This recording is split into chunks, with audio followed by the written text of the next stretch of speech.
ప్రియమైన దేవుని పిల్లలారా, ప్రభువైన యేసు క్రీస్తు వారి పేరట ప్రతి ఒక్కరికి శుభాభివందనాలు తెలియజేస్తూ ఉన్నాను. ఈ ఉదయకాలం దేవుని వాక్యాన్ని చదువుకుందాం.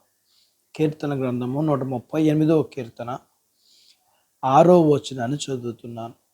యెహోవా మహోన్నతుడైనను, ఆయన దీనులను లక్ష్యపెట్టును.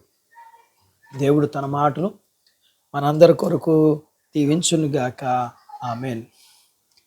ప్రియమైన దేవుని పిల్లలారా, ఈ లోకంలో మనుషులు వారిని అందరూ గుర్తించాలనే ఆశ, ఆలోచన కలిగి ఉంటారు. అయితే అది దేవునికి విరోధులుగా చేసే అవకాశం ఉంది. కానీ ఏ వ్యక్తి అయినా మనుషుల్ని కాదు కానీ దేవుణ్ణి సంతోషపెట్టాలి అంటే దేవునికి దాసుడుగా బ్రతకాలి. దేవుడు నిన్ను గుర్తిస్తాను అంటున్నాడు లేఖనములో.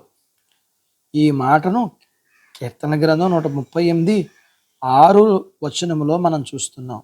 ఆయనట దీనులను లక్ష్యపెట్టును అని. నీవు దీనుడు అయితే ధన్యత నీదే. ఆయన దీనులను చూసి ఆయన చేసేది వారిని అనగా ప్రభువు దృష్టికి తగ్గించుకున్న వారిని ఆయన హెచ్చించును.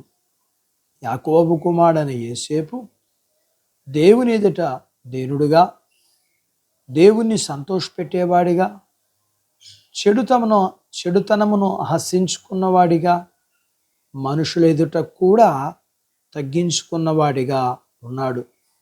తన తండ్రి ఇంటిలో జరుగుతున్న పరిస్థితులలో చెడుతనం దగ్గర దానిని ఆశించుకున్నాడు. దోతానులో మందలకాయి స్థలములో అన్నల యొక్క అవమానించిన, నిందలు వేసిన, అమ్మివేసిన తగ్గించుకున్నాడు. అంతేకాక పొతీఫర్ ఇంటిలో పాపం దగ్గర దూరంగా ఉండి పారిపోయి జైలు పాలయ్యాడు. అక్కడ తగ్గించుకున్నాడు. ఇలా అతని జీవితంలో పరిస్థితుల దగ్గర కూడా తాను తగ్గించుకుని ఉన్న అతన్ని చూసి దేవుడు యోసేపుని హెచ్చించడం ప్రారంభించాడు. జైల్లో ఉన్న అతనిని ఎలా తీసుకుని రావాలో ఆయనకి తెలుసు. ఆయన తన పని ప్రారంభించాడు. రాజుగారికి కలలు రావటం, వాటి అర్థం కోసం ఎవరో చెప్పకపోతే యోసేపు చెప్పగలడని తెలియబడి రాజు దగ్గరికి తీసుకురావటం, కలలకి అర్థం, దాని ప్రణాళిక యోసేపు ద్వారా చేయించి రాజు తర్వాత రాజు అంతటి వాడిగా దేవుడు చేశాడు. వాక్యం వింటున్న ప్రియమైన దేవుని బిడ్డ, నీవు కూడా దీనుడు అయితే ధన్యుడు అవుతావు. దేవుని ఎదుట సత్యం కలిగి, చెడుతనమును హసించుకుని, తగ్గింపు కలిగి జీవిస్తే ఆయన నిన్ను కూడా లక్ష్యపెట్టి నిన్ను కూడా హెచ్చిస్తాడు. అట్టి బాధ్యత దేవుడు నీకు దయచేయునుగాక. ఆమేన్. ప్రార్థించుకుందాం. దేవుడు తన మాటలు మన కొరకు దీవించునుగాక. ఆమేన్. మమ్మల్ని మిక్కిలిగా ప్రేమించిన మా ప్రియ పరలోకపు తండ్రి, మీరు దీనుల్ని చూసి లక్ష్యపెట్టి హెచ్చించే దేవుడు కదా.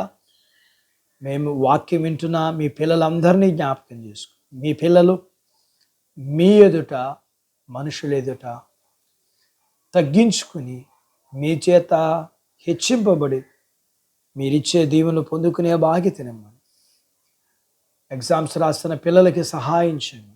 జ్ఞానము, జ్ఞాపశక్తి, సిద్ధపాటును, రాకపోకల్లో, ఆరోగ్యాల్లో, మంచి భవిష్యత్తును, చిన్న బిడ్డలను, యవనస్తులను, వృద్ధులను, స్త్రీ పురుషులను, గర్భిణీ స్త్రీలని, వివాహాలు కావలసిన వారిని, గర్భం లేని వారిని, గర్భిణీ స్త్రీని, ప్రసూతైన వారిని, ప్రసూతైన తల్లి బిడ్డలకు, స్త్రీ పురుషులు చేసుకుంటున్న జీవనాధిపతులు, వృద్ధాప్యం ఉన్న వారికి ఆరోగ్యం, మీరు చేసుకుంటున్న జీవనాధిపతులన్నింటిలో మీ దీవెన ఇమ్మని యేసు ప్రభువారి పేరట ఈ ప్రార్థన మీకు చేస్తున్నాము తండ్రి.